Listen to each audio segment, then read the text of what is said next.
Très bien. Bonjour à tous, on va attendre quelques minutes. On va dire quelques secondes, Roland. Quelques secondes absolument, parce qu'on va commencer à l'heure. Parce que moi, j'ai compris que ta promesse, c'était au bout de 30 minutes, tout le monde est libéré. Exactement, et on la tient. Et Et on on la la tient. tient. Avant les questions-réponses, parce qu'on aime tellement nos invités qu'on a du mal à se quitter au bout de 30 minutes. Mais les gens qui le veulent peuvent retourner à leurs occupations, rallumer la télé, comme ils disaient sur Canal+, euh, pour, à partir de midi. Eh bien, ce que je vous propose, c'est de commencer.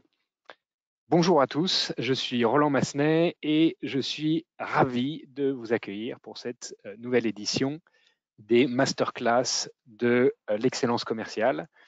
Et j'ai l'immense plaisir d'accueillir aujourd'hui Olivier Bas. Bonjour Olivier. Bonjour Roland. Présent Alors par la voix, mais Olivier, pas par l'image. Olivier fait partie de ces personnes qui illuminent la vie. C'est un analyste de l'esprit humain. C'est un chercheur de positif, c'est un optimiste des comptoirs, c'est un spécialiste des dynamiques collectives. Olivier fait bouillonner notre monde et c'est toujours pour le meilleur. Alors Olivier se définit comme un créateur d'envie et aujourd'hui, j'ai envie de l'interviewer et je suis ravi.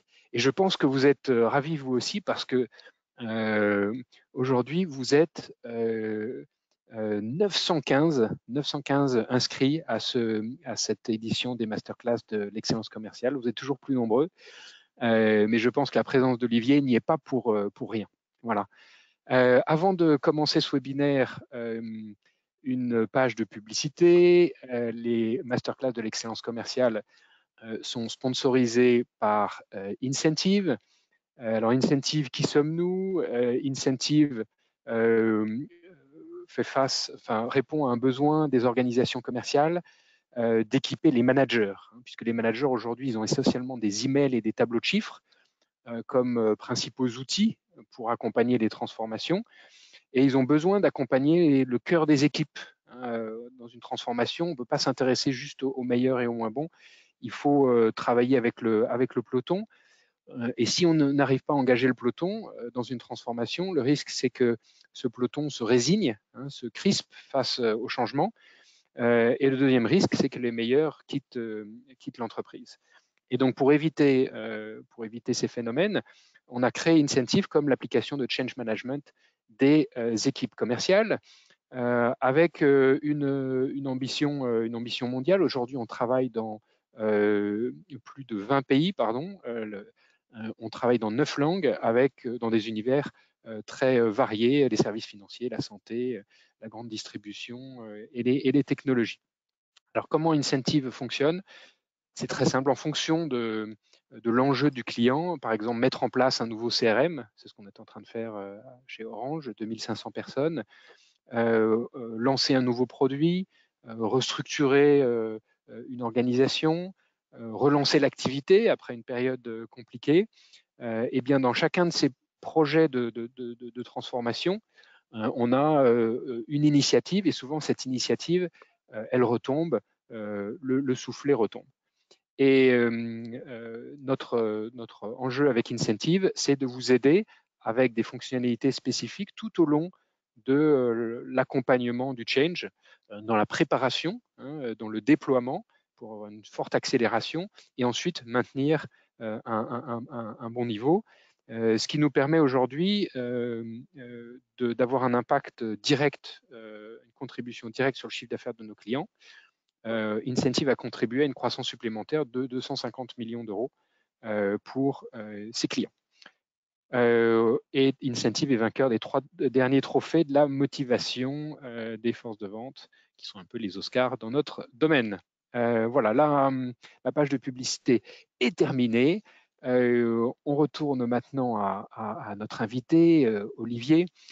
Alors, l'enjeu, quand on fait du vélo, on sait que le plus important, c'est la relance. Dès qu'il y a un virage, il faut qu'on est obligé de freiner pour aborder le virage, il faut se relancer tout de suite. Eh bien, notre pays nos organisations ont connu un virage assez brutal ces derniers mois. Et donc l'important, c'est la relance. L'important, c'est d'avoir cette niaque qui va nous permettre de faire redécoller l'activité. Alors j'ai une première question pour toi, Olivier. J'ai une première question. Tout petit, tu avais envie de quoi? Tu veux nous parler de l'envie, mais voilà, quand tu avais 5, 6, 7 ans, Je tu avais n'avais pas envie de quoi compris, quand tu étais petit? je n'avais pas compris, Roland, que cet entretien était une psychanalyse, mais je veux bien m'y prêter. En fait, quand j'étais petit, j'avais envie d'être chef, j'ose le dire. Mais j'ai mis très très longtemps à comprendre pourquoi j'avais envie d'être chef. C'était pas du tout pour commander, en fait. J'avais envie d'être chef parce que pour moi, être chef, c'était être libre. Pour moi, être chef, c'était ni Dieu ni maître. Et malheureusement, je me suis aperçu. Alors, je suis que sous-chef aujourd'hui parce que je ne suis que vice-président, je ne suis jamais arrivé à être chef.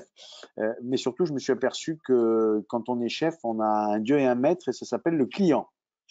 Donc voilà, donc je voulais être chef pour être sans Dieu ni maître et je suis sous-chef et j'ai des maîtres, ça s'appelle des clients. Donc voilà, j'ai raté ma vie, quoi. En tout cas, aujourd'hui, tu es notre chef à tous, Olivier. Alors moi, quand j'étais petit, on m'a appris que l'envie, c'est un des 7 péchés capitaux. Est-ce que tu peux nous aider à comprendre ce que c'est que l'envie? Quelle est la différence entre l'envie, le désir, la motivation, le plaisir? Est-ce que tu peux nous aider à Ouais. comprendre ce que c'est que l'envie?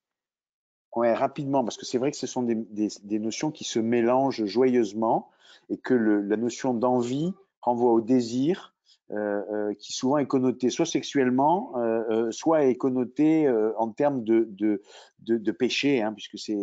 Et quand j'ai travaillé sur ce premier livre, en fait, j'ai regardé tout ce qui était écrit, tout ce qui était écrit, je me suis aperçu surtout qu'il y avait une grande différence entre deux notions, la notion de motivation que tout le monde connaît et celle d'envie. Et je vais expliquer la différence très très simplement. En fait, la motivation, c'est-à-dire trouver des motifs d'action, c'est une équation rationnelle qui se mesure de la manière suivante. Je fais un effort.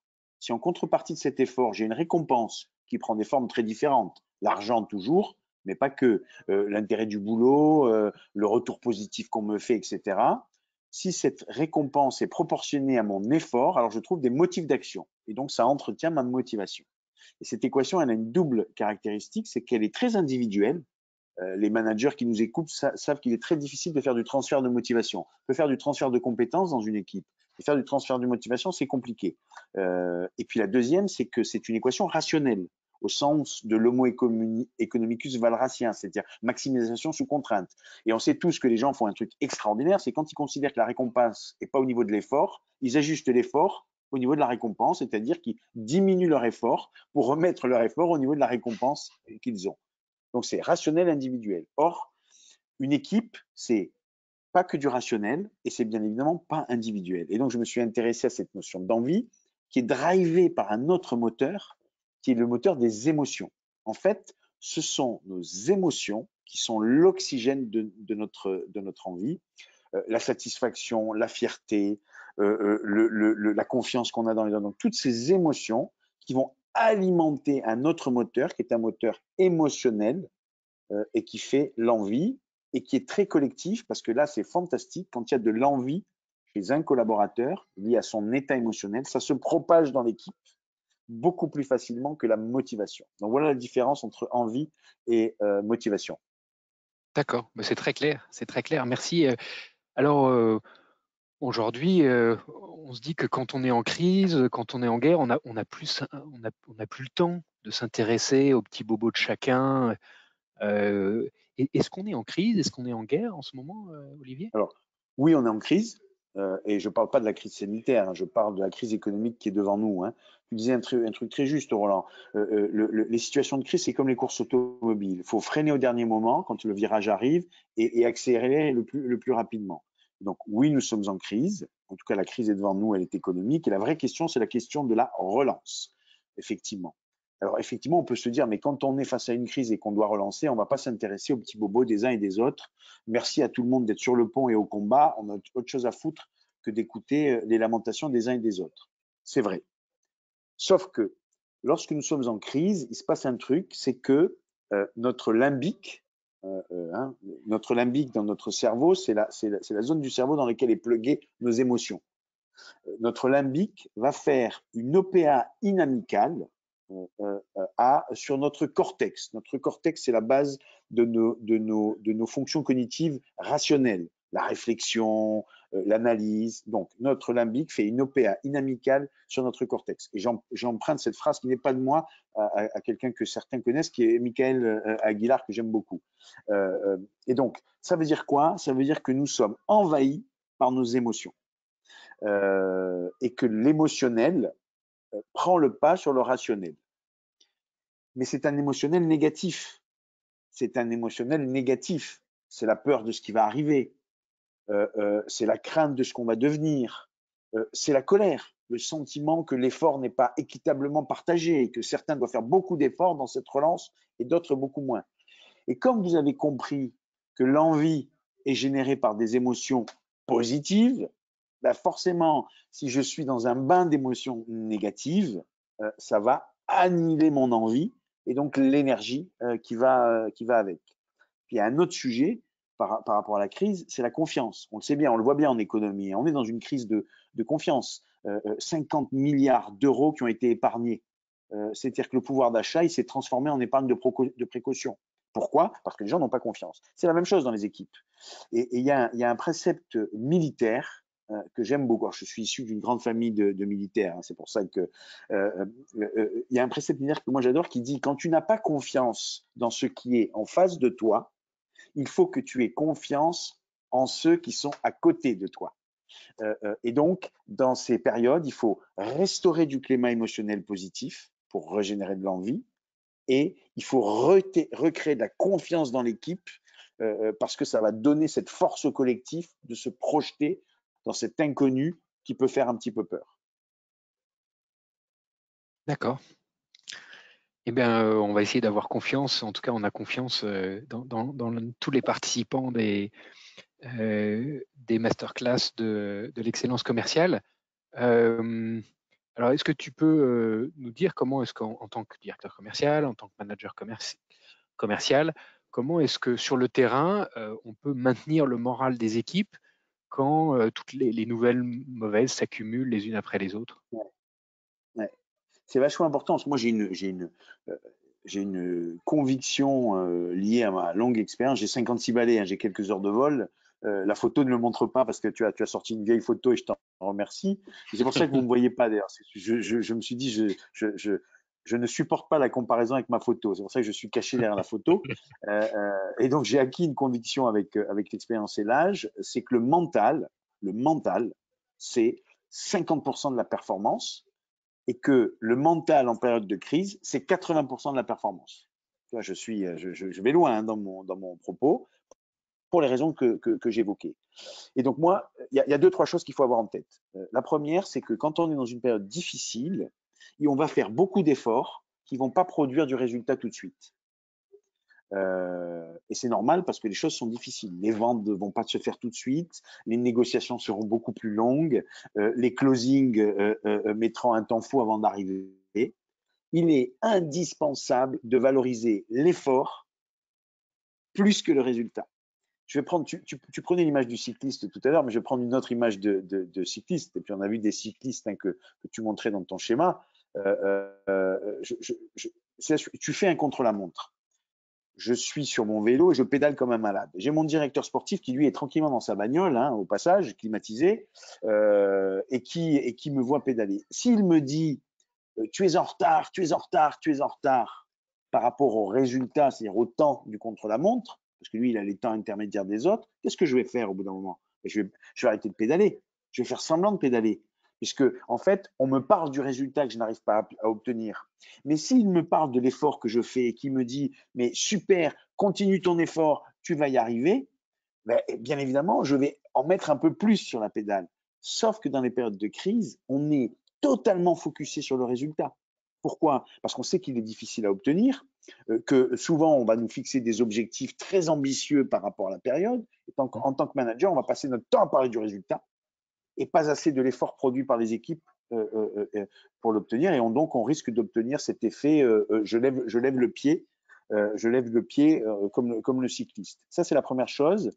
Et la deuxième, dans ces périodes, quand on est manager, on peut être atteint par une maladie qui s'appelle l'hésitation.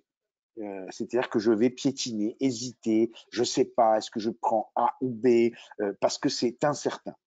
J'ai inventé une formule qui a fait mon succès sur les réseaux sociaux, parce que j'ai fait plus de 5 millions de vues, qui est demi-décision égale bordel au carré. Demi-décision égale bordel au carré. Et dans ces périodes, inconsciemment, parce qu'on a un peu de crainte, même y compris les managers, on va prendre des demi-décisions. On va essayer de faire un peu de A et un peu de B. Et bien, quand on fait un peu de A et un peu de B, on fait mal A et mal B. Et donc, il faut trancher, il faut prendre des décisions, parce que c'est ça qu'attendent les équipes. C'est un cap clair, et c'est une volonté qui est affirmée dans la manière de poser une décision sur la table. Donc, voilà deux choses qui permettent de réembarquer les équipes, de faire de la relance dans ces périodes-là. Et alors, je rebondis sur ce que tu disais tout à l'heure sur les objectifs. Il y a une vraie question qui se pose dans beaucoup d'organisations, c'est est-ce qu'il faut revoir les objectifs? Parce qu'on sait que l'environnement est bouleversé.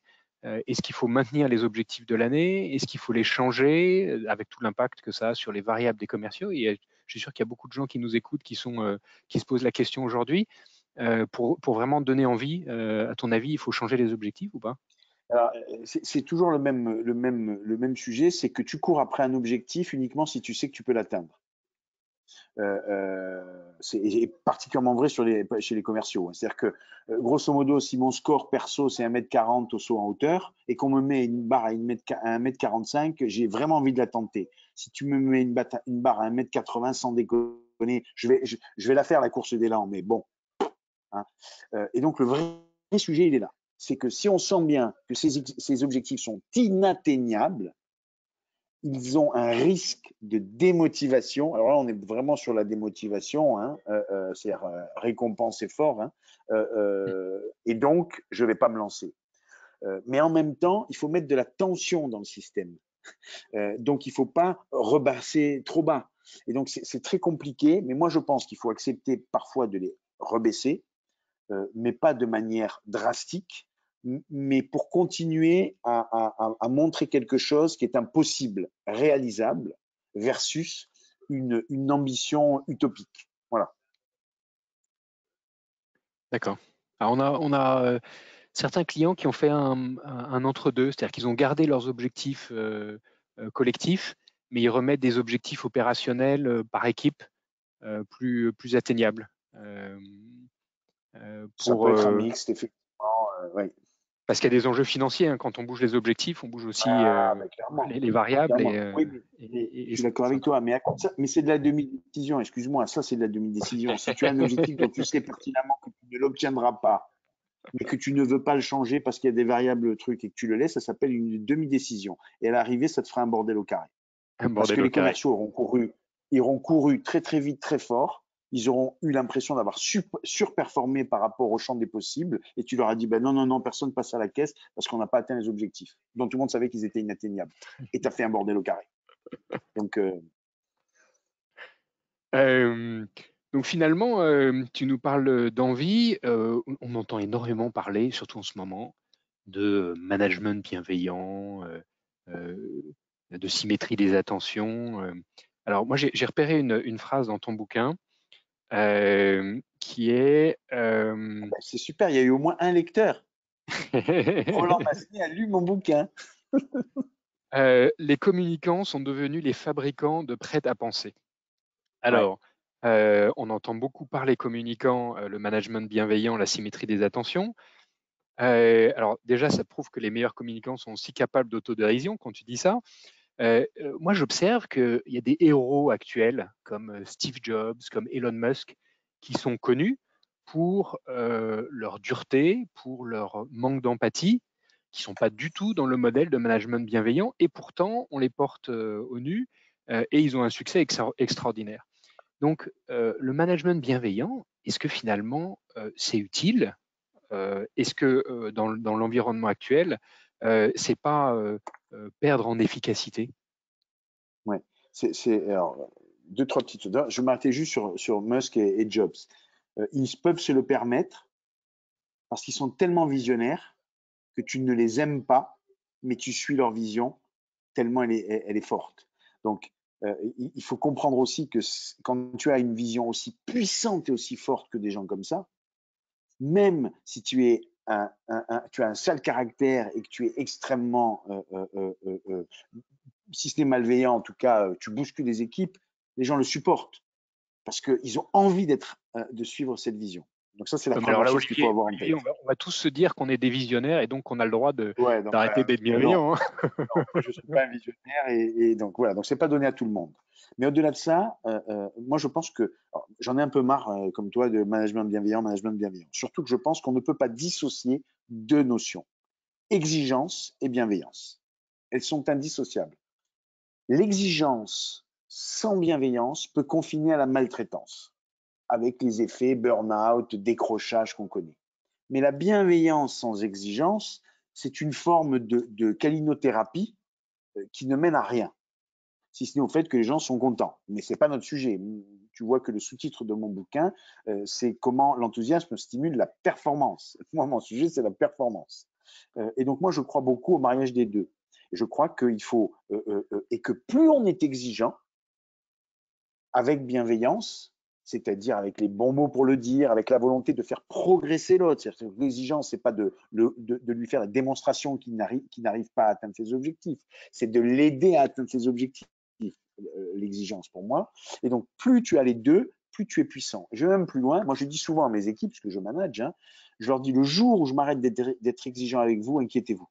Parce que ça veut dire que je considère que vous ne pouvez plus progresser et que je ne compte plus sur vous.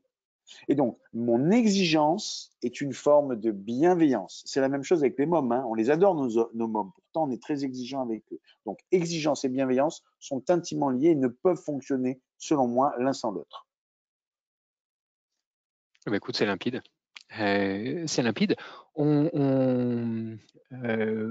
a parlé de bienveillance, on a parlé de désir, on a parlé d'envie, on a parlé également de vision.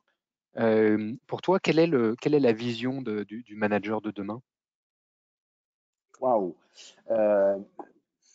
Moi, je prône ce que j'appelle la fin du taylorisme managérial.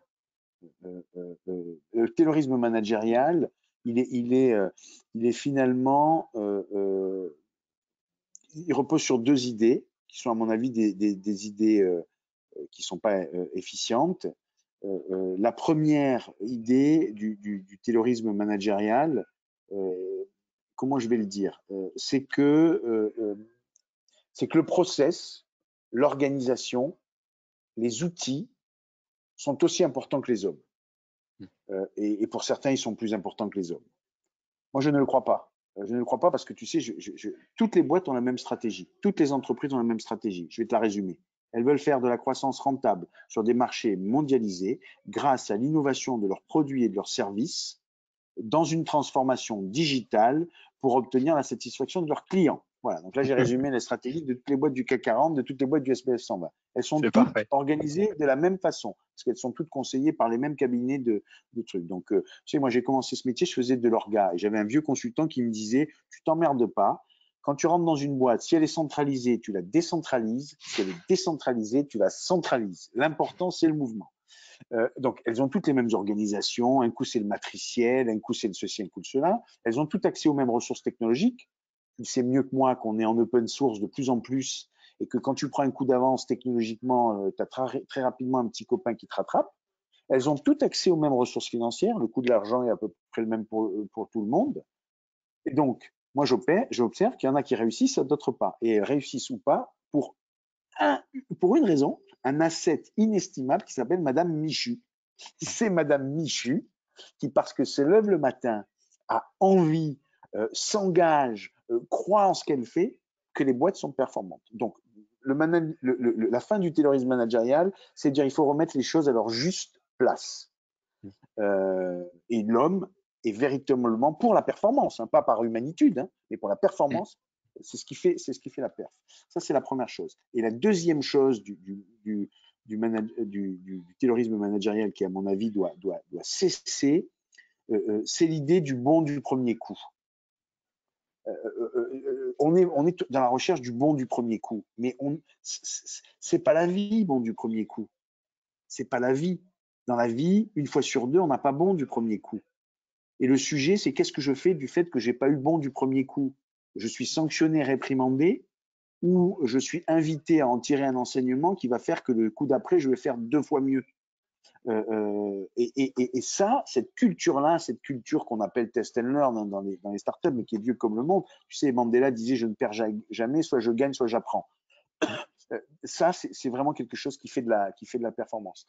Donc voilà, il y a 2 sujets pour moi, parmi d'autres, hein, sur le taylorisme managérial qui doit cesser. C'est la perfection du bon du premier coup, et c'est cette première idée que j'ai oubliée, que je viens d'évoquer sur les équipes. Voilà. Ok. Donc c'est finalement le grand retour du manager coach, hein, indispensable pour accompagner les équipes dans les transformations. Ouais, mais c'est encore plus simple que ça. Tu sais, moi, je manage les équipes. J'ai commencé à changer mon management le jour où j'ai compris un truc simple. C'est mon équipe qui fait mon bonus. Tu vois, le jour où j'ai compris ce truc simple, mon équipe fait mon bonus, j'ai complètement changé ma vision. Et donc, ils ne travaillent pas pour moi, ils ne travaillent pas avec moi, je travaille pour eux. Tu vois l'inversion de paradigme, mais juste parce que c'est eux qui font mon bonus, quoi. Et je peux t'assurer que les bonnes années, mon bonus, il est pas mal, hein. Donc, tu as des Ouais, bonnes équipes. ça va pas être le cas cette année, hein. Mais donc, les bonnes équipes, c'est elles qui font ton bonus, donc il faut que tu bosses pour elles, quoi. Parce qu'en bossant pour elles, tu bosses pour toi.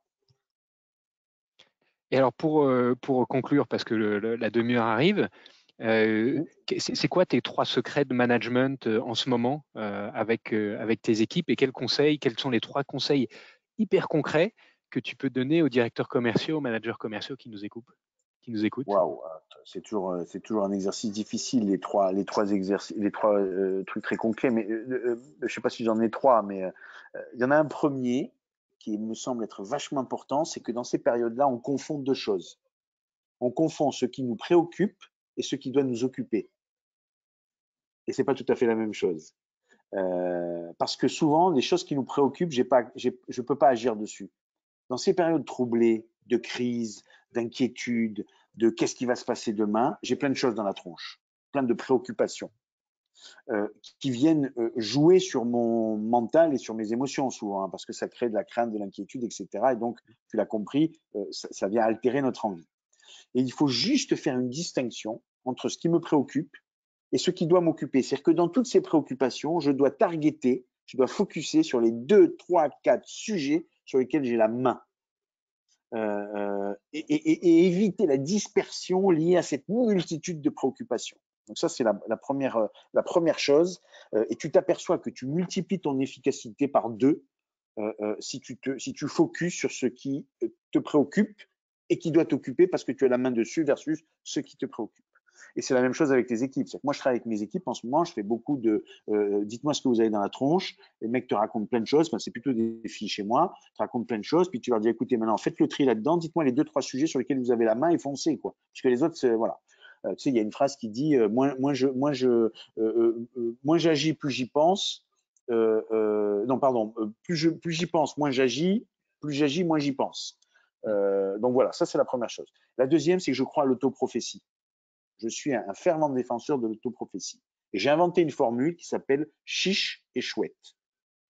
C'est une grande formule de management. J'ai mis des années d'études pour trouver cette formule. Chiche et chouette, ça dit 2 choses. Ça dit chiche, on va le faire. Il se passe un truc extraordinaire, c'est que notre cerveau fonctionne d'une certaine façon. Nos émotions et notre mémoire sont tous les 2 à côté dans notre limbique.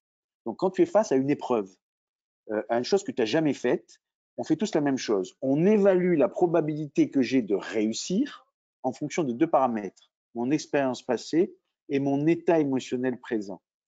Et ce qui se passe, c'est que si ton état émotionnel présent, il est négatif, c'est que si tu es dans la crainte, dans l'inquiétude, ton cerveau va réveiller dans ta mémoire tes échecs. C'est-à-dire ce qui va te revenir en tête, ce sont tes échecs passés, qui vont renforcer ta crainte et qui vont faire que tes chances de succès vont encore être plus faibles. Et donc, le chouette, ça permet de repolariser positivement, c'est-à-dire de se dire, attendez, on est face à une situation compliquée, on va s'arrêter 2 secondes, on va faire 2 colonnes, les menaces de ce truc-là et toutes les opportunités que ça ouvre. Et on va se focuser sur la partie opportunité, c'est-à-dire qu'on va focaliser sur les points positifs de la situation parce que ça remet un état émotionnel positif qui fait appel au succès du passé, qui nous redonne cette énergie. Donc chiche et chouette, c'est le deuxième point. Et puis le troisième point, c'est les signaux faibles et les petites victoires. On a besoin, dans ces périodes-là, de célébrer la moindre avancée. On a besoin de se redonner du baume au cœur et du cœur à l'ouvrage. Et dès qu'on fait un petit contrat, une petite avancée, un petit machin, on le célèbre, des trucs qu'on n'aurait jamais célébrés avant, hein, on est d'accord, hein, mais on le célèbre parce que ça donne ce baume au cœur qui fait qu'on va continuer à fournir de l'effort qui produit in fine le résultat qu'on souhaite obtenir. Voilà, il est 12h01, on a tenu dans les 30 minutes. Merveilleux, Olivier, extraordinaire. Et puis, il y a plein de petites phrases comme ça qu'on va retenir de cet entretien. Demi-décision égale bordel au carré, chiche et chouette. Moi, j'adore ça parce que c'est très pragmatique et on va emporter ça dans notre bagage. Alors, pour aller plus loin, bien sûr, les idées bonus, précipitez-vous chez votre meilleur libraire ou à la FNAC pour acheter l'envie, une stratégie. Quand l'enthousiasme stimule la performance d'entreprise. Il y a un autre bouquin absolument passionnant d'Olivier Bast qui est hashtag Like ton job pour penser différemment notre façon de travailler, publié il y a 2 ans. À l'ère du Et puis, digital, la façon de à travailler l'ère à du l'heure du digital, digital. à l'ère du digital. Et puis, tu vas sortir un autre livre début d'année prochaine, je crois, Olivier. Ouais, je sors un bouquin, il devait sortir là, mais avec la crise, ça a été décalé. Il va s'appeler Connard malgré nous. Je voulais l'appeler Bande de cons, et mon éditeur n'a pas voulu, il a trouvé que c'était trop insultant, donc j'ai mis Connard malgré nous. Et le sous-titre, c'est Comment rester intelligent face à la manipulation de nos émotions. En fait, c'est dans le prolongement de ce que je vous ai raconté sur le cerveau, c'est qu'on est dans une époque qui fait qu'on est surstimulé émotionnellement. C'est les chaînes d'information en continu, c'est les réseaux sociaux, c'est le fait que on est en permanence soumis à des stimulations émotionnelles comme jamais l'homme ne l'a été dans son histoire. Et en fait, ça pose un petit sujet, c'est que nous ne réfléchissons plus le monde, nous réagissons au monde. Et la réaction émotionnelle nous fait faire des conneries, nous fait prendre de mauvaises décisions, nous fait avoir des positions qu'on regrette une fois qu'on les a prises. Voilà. Et on a vu hein, dans le Covid, c'était génial. Hein, tout le monde a été dans la réaction, plus personne ne réfléchissait. On a eu des millions d'épidémiologues, des millions de professeurs en médecine. Voilà. D'habitude, c'est avec le football qu'on a ça. On a des millions de sélectionneurs, mais c'est un peu moins grave. Mais voilà, parce que les gens sont dans la réaction et ne réfléchissent plus. Voilà. C'est un bouquin qui traite de ce sujet-là. Comment rester intelligent face à la manipulation de nos émotions. Voilà. Eh bien, écoute, on l'attend avec impatience. Il y a bien sûr ton blog, hein, Oui, www.olivierbas.fr avec plein d'articles, plein de ressources, une toujours, vidéo. toujours rafraîchissantes. Et Je puis, dis toujours en déconnant, c'est le seul endroit où je suis toujours, mon blog. C'est le seul endroit où les gens sont sûrs de me trouver tout le temps. et on va t'y retrouver. Et puis, je mentionne aussi un livre que tu cites dans l'envie, une stratégie, qui est Bernard Rimet, Le partage social des émotions, un docteur en Ouais, psychologie. ouais. Pourquoi est-ce qu'on cherche à partager nos émotions? C'est très scientifique, c'est absolument, absolument passionnant. Et puis, je vous donne rendez-vous la semaine prochaine pour parler d'un sujet plus intime, qui est la reconnexion. Voilà, et comment est-ce qu'on peut mobiliser sa vie intérieure au travail, avec Mathieu Jourdan qui vient de sortir cet ouvrage, Mobiliser sa vie intérieure au travail. Reconnexion. Merci à tous pour ceux qui doivent nous quitter après ces 30 minutes. Et puis, on reprend tout de suite les questions-réponses avec nos auditeurs pour 15 minutes. Si tu as encore un peu de temps avec nous, Olivier. Oui, oui, moi c'est bon, c'est bon, c'est bon, c'est bon. Il y a juste qu'il faut qu'à. Ouais, c'est ça, il faut que j'aille donner à manger à la petite, parce que comme je t'expliquais, je suis en télétravail, ma femme est retournée au boulot, je suis avec ma fille de 5 ans. Donc là, je l'ai collé devant un dessin animé, mais il va falloir quand même que je lui donne à manger là. Donc, mais c'est bon, 15 minutes, c'est bon pour moi. Bon, et vous pouvez poser vos questions directement sur le chat de GoToWebinar. Ah, il y a une fille qui a une question. Alors, j'ai une première question. Comment utiliser le limbic dans le management? Allô, allô. Oui, Olivier, tu es avec nous? Oui, c'était ma fille qui me disait qu'elle voulait une crêpe. C'est important, ça. C'est vraiment du live. Hein. C'est vraiment Ouais, du live. si elle peut attendre 15 Moi, minutes. j'ai pas accès aux questions, je crois, mais toi, tu Oui, dois y alors avoir accès. j'ai une première question. Comment est-ce Ouais, qu'on peut utiliser le limbic dans le management? Tu nous parlais tout à l'heure du ouais. rationnel, de l'irrationnel. Est-ce qu'on peut mettre à profit les réactions presque animales du limbic dans le management au quotidien? Ouais, complètement. Oui, je vais prendre deux exemples très simples. Le premier exemple, euh, il faut comprendre un truc, c'est que les émotions, c'est un mélange de cognitif, neurologique dans le limbique et biologique, d'accord? C'est-à-dire que je vois quelque chose, dans mon cerveau, j'ai une glande qui s'appelle l'amygdale, mise à mal, mise à bien, positif, négatif, de mes valeurs ou de mes buts, je passe rapidement. Donc, par exemple, si je suis face à une situation et je considère, donc je la vois ou je l'entends, elle active mon amygdale dans mon limbique, mise à mal de ma valeur sécurité, sentiment de danger, ça génère la peur, d'accord? Je vois une situation où j'entends quelque chose, même chose, mise à mal de ma valeur justice, sentiment d'injustice, émotion, colère. Ça marche comme ça. Ça veut dire qu'à l'origine d'une émotion, il y a une perception. Donc c'est cognitif. Donc si j'agis sur la perception, j'agis forcément sur le processus de génération de l'émotion. Je vous prends un exemple. Si je te dis ne pense pas à un éléphant, à quoi tu penses, Roland? Un Pense à éléphant? un éléphant. Je viens de te dire ne pense pas à un éléphant. Et donc, on a un petit problème, c'est que notre cerveau fonctionne de la manière suivante. Je te dis quelque chose, une négation, tu vas imaginer la négation et tu vas essayer de sortir la négation de ta tête. Trop tard, elle est dans ton cerveau. Quand je te dis nous ne sommes pas en danger, le mot danger t'effraie. Quand je te dis ne sois pas inquiet, le mot inquiet t'inquiète. Parce que tu l'as en tête et ensuite tu as fait le cerveau. Et donc, première chose, pour jouer sur ce limbique, les gens qui sont puisés dans un univers de ce que j'appelle des mots barbelés, ça joue sur cet état d'esprit.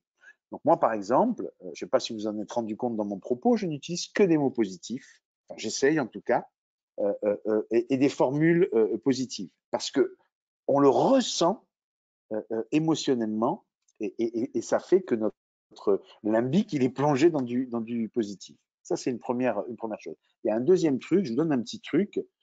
J'ai inventé un outil à 2 balles qui s'appelle l'échelle de la peur. En fait, vous connaissez tous l'échelle de la douleur. L'échelle de la douleur, tu as mal, on a du mal à objectiver combien tu dis de 0 à 10. Voilà, 3, bon, ça va, 10, oulala, vite, un antalgique.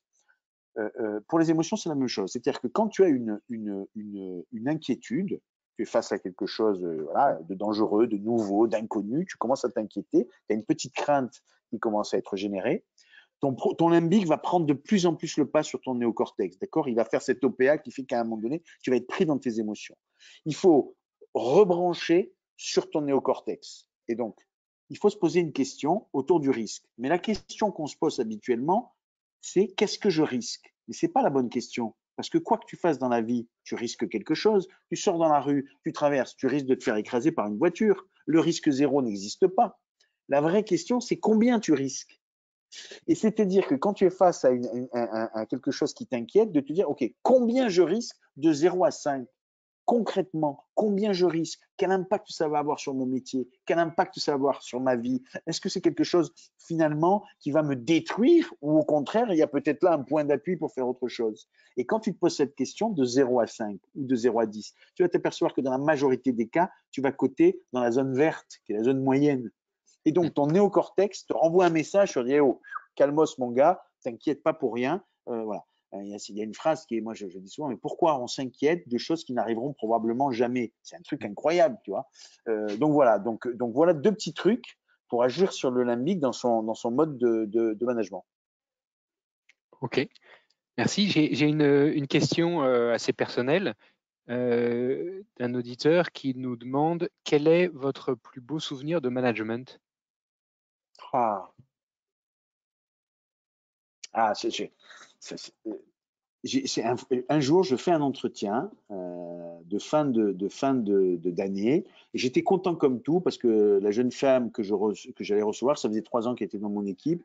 J'avais prévu de lui donner une belle prime, voilà. Et j'étais hyper contente de son résultat. Et dans cet entretien, à un moment donné, elle me dit assez rapidement, d'ailleurs, écoute Olivier, il faut que je te dise quelque chose, je vais partir. Je vais partir. Donc, tu vois, le manager, là, tu te dis, mais merde, c'est un super élément. Où est-ce que j'ai merdé, tu vois? Je lui dis, mais qu'est-ce qu'il y a? Tu t'ennuies dans ton job? Elle dit, ah, non, non, c'est super. Je lui dis, on a un problème relationnel. Elle me dit non. Et je lui dis, mais tu sais, moi, j'avais même prévu de t'incentiver. Elle me dit, non, non, non. Mais les 3 ans que j'ai passés avec toi et avec l'équipe, parce que l'équipe y était aussi pour beaucoup, hein, il n'y avait pas que le manager, il y a aussi l'équipe, hein, m'ont donné confiance en moi, m'ont fait comprendre où était mon potentiel et je me barre pour monter une entreprise. Et ça, tu vois, je me suis dit, dans le moment, j'étais hyper down en me disant, je perds un super élément. Et quand j'y réfléchis, je me dis, mais finalement, le management a fonctionné puisque tu as révélé la personne, elle a grandi, elle s'est fait confiance au point de se dire, je vais tenter une expérience entrepreneuriale. Donc, c'est vraiment un souvenir marquant pour moi. Belle histoire, oui. Belle histoire. Et, Vrai, histoire vraie. Ouais. Et tu l'as suivi derrière? Ça a marché Oui, son. oui, oui. Ouais. Ouais, elle a monté un petit truc. Elle est actionnaire dans une boîte qui fait une start-up qui s'appelle Panda Suite, je crois, et qui aide les gens à fabriquer leur propre application, en fait. Hein, c'est un truc en open source. Tu peux accéder, tu peux fabriquer ta petite application. Voilà. Et c'est un truc qui marche Super, plutôt bien. Donc voilà. super. Avez-vous des pistes pour faire vivre le collectif à distance? Ah là là. C'est Pas un facile, ça, hein? sujet, ça, en ce moment. Ouais, parce que Ouais. dans le bouquin que tu as montré, là, le bouquin de Rimé, il explique effectivement que la force des émotions, c'est de se répandre dans le collectif. Et effectivement, quand on peut partager des moments ensemble, c'est pour ça que les événements sont très importants, les rassemblements, les séminaires, c'est que c'est des moments collectifs, on partage des choses ensemble, émotionnellement fortes, qui fait que ça rebooste. Et à distance, c'est un peu compliqué. Euh, Moi, je n'ai pas de recette miracle, hein, parce que là, je manage beaucoup à distance. Moi, mon équipe, ça fait un mois que je ne l'ai pas revue. Là, on commence à se revoir, mais pendant 3 ans, 3 mois, je ne les ai pas revus. Et tu vois, j'ai dit 3 ans. Ça te dit comme c'est long dans ma tête, hein, parce que 3 mois, j'ai dit 3 ans. C'est un lapsus révélateur. Euh, j'ai beaucoup de rites, en fait. J'ai instauré des rites. Parce que tu peux plus être dans l'informel. Quand tu es dans la vraie vie au bureau, tu es un peu dans l'informel, c'est-à-dire que tu peux croiser les gens dans les couloirs pour leur parler, tu les vois et tu peux sentir des signaux faibles, tu sens que quelqu'un est down et qu'il faut lui remettre un petit coup de morale, tu sens et tout cet informel disparaît. Et moi, je l'ai remplacé par du rite, c'est-à-dire qu'on se parle très régulièrement. Et même quand on n'a pas de sujet, on se parle. Tu vois ce que je veux dire? C'est que j'ai mis en place des Mm. rites et des fois, ils m'envoient des mails en me disant, mais non, mais on n'a rien à dire. J'ai dit, non, non, si, on se connecte tous et on est ensemble. Et ces moments-là, on ne va pas parler de choses, on n'a pas de nouveautés, mais on va en profiter pour faire un petit point sur comment ça se passe, comment tu vas, etc. Donc voilà, donc j'ai remplacé ça par du rite qui fait du rythme de relation à distance. Ça, on en a tous besoin, hein. On a tous besoin de Là, ces nouveaux rites. ouais. Enfin, on Euh, a tous besoin de se retrouver un peu quand même, hein, aussi, hein, en physique. Ouais. euh, alors, une autre question assez large. Euh, Qu'est-ce qui rompt la confiance? Ah là là. Vous avez 4 heures. Euh, Ouais, ouais, alors qui rend la confiance. Je vais essayer de. D'abord, ce qui rend la confiance, c'est le fait de sentir que l'autre n'a plus confiance en nous. Première chose. Euh, la deuxième chose, ce qui rend la confiance, c'est le sentiment d'avoir été trahi. Je vais m'arrêter sur ces 2 points-là, qui sont assez essentiels. Si tu as le sentiment d'avoir été trahi par quelqu'un à qui tu avais confiance, tu as un sentiment d'injustice. Ce sentiment d'injustice te met dans une relation de colère par rapport à l'autre, tu n'as plus confiance en lui. Et donc le vrai sujet, c'est comment j'arrive à restaurer ça. Et en fait, c'est un sujet indémerdable. Pourquoi? Parce que quand quelqu'un t'a trahi, et donc tu n'as plus confiance, tu es en colère, la seule façon de restaurer ça, c'est d'aller demander à l'autre, de réparer le préjudice qu'il t'a causé. Sauf que tu peux pas faire ça. Parce que quand tu considères être trahi, tu dis c'est quand même pas à moi d'aller voir l'autre et de lui dire merci de réparer le préjudice. Et donc tu ne fais jamais cette démarche d'aller vers l'autre pour dire merci de réparer le préjudice. Sachant que parfois le préjudice, il est involontaire et il est inconscient chez l'autre. Et donc d'ailleurs, dans 80% des cas, il est involontaire ou inconscient. Donc s'installe une non-confiance du fait de ce qu'on va appeler une trahison ou une injustice, et qui n'est pas réparé parce que celui qui a été blessé, dont la confiance a été trahie, ne fait pas la démarche d'aller demander réparation. Ça, c'est la première chose. Et donc, moi, je vais te dire, quand je suis blessé, quand je sens avoir été trahi, je décroche mon téléphone, je vais voir leurs gens et je leur dis, écoute, là, on a un problème, explique-moi. Moi, j'ai besoin que tu répares ce que tu as commis, donc j'ai besoin de comprendre ce qui s'est passé. Deuxième chose, c'est que tu le sais certainement, c'est que, excuse-moi, hein, voilà, tu le sais certainement, c'est que, ah, mais pourquoi ça ne, voilà, c'est mon téléphone fixe. En fait, la capacité que j'ai à faire confiance aux autres dépend de la capacité que j'ai à me faire confiance. C'est très lié. Et donc, souvent, quand je ne fais plus confiance aux autres, que je casse, c'est qu'il s'est passé quelque chose ou qui fait que je ne me fais plus confiance à moi-même. Donc souvent, il faut aller chercher la solution, non pas chez l'autre, mais chez soi-même, en disant mais merde, qu'est-ce qui s'est passé qui fait qu'à un moment donné, je ne lui donne plus ma confiance. C'est que j'ai quelque part un manque de confiance en moi sur ce sujet-là. Et donc, il faut d'abord chercher en soi les raisons qui font que je ne donne plus confiance en l'autre. Voilà, deux petits trucs rapidos. Mais là, je pourrais me mettre en mode coaching sur ce sujet-là et en parler pendant des heures parce que c'est un vrai sujet, la confiance. Hein. C'est un vrai sujet et surtout en ce moment, quand on doit gérer Ouais. ces tensions internes. Et alors, je finirai par une dernière question. Dans ton bouquin hashtag Like ton job, Ouais, ouais. le chapitre 8, il s'appelle Vive la décontraction digitale. Est-ce que en deux, trois phrases, tu peux nous dire ce que tu entends par là et pour nous laisser sur une note positive? Ouais, deux trucs. Tu sais quelle est la phrase la plus répandue dans les entreprises avant le Covid? Est-ce que tu as lu mon mail? C'est extraordinaire. Moi, j'ai assisté à des situations où les gens rentrent dans un ascenseur, ils sont au zéro, ils vont faire 11 étages ensemble. Il y en a un qui dit à l'autre, t'as lu mon mail? Et l'autre qui dit, oui, je vais te répondre. Et là, tu te dis, mais on est dans un monde de malades. Plutôt que de se parler, tu vois, il se dit. Et donc, première chose, c'est que, en fait, le mail est une fantastique machine pour mettre l'autre à distance. En fait, comme on est dans une course contre la montre, tous qu'on court comme des maboules, l'autre est un bouffeur de temps. Et donc, je pense gagner du temps en tenant l'autre à distance. Je lui envoie un mail, je renvoie la patate chaude, je lui dis on verra plus tard, et du coup, je suis tranquille. Mais non, non, non, non, non. Sortons de nos burlingues, décrochons nos téléphones, parlons avec nos congénères, et on s'aperçoit qu'en 5 minutes, on va régler le problème qu'on n'aurait pas réglé en 45 mails échangés avec la terre entière en copie. C'est ça que j'appelle, par exemple, la décontraction digitale, mais il y a plein d'autres exemples dans mon livre, mais celui-là, par exemple, en est un. Écoute, un immense merci. Un immense C'est moi, merci, Roland. Olivier. C'était un C'était moment très passionnant, sympa. émouvant, avec des anecdotes toutes pertinentes et toutes interpellantes. Moi, je retiens plein de phrases. Je crois que la phrase qu'on va tous retenir, c'est demi-décision égale bordel au carré, mais aussi l'important c'est le mouvement, la fin du manager process. Voilà, plein de petites phrases qui vont continuer à nous trotter dans la tête et qui vont nourrir notre réflexion de directeur commercial ou de manager commercial. Un immense Et si je peux merci, terminer, Olivier. Roland, je peux Bien sûr. terminer sur une chose, et une bonne nouvelle à annoncer à tout le monde, parce que j'aime bien finir sur les bonnes nouvelles, c'est que demain est incertain. Et quand demain est incertain, ça veut dire que nous pouvons le fabriquer parce que personne ne l'a écrit.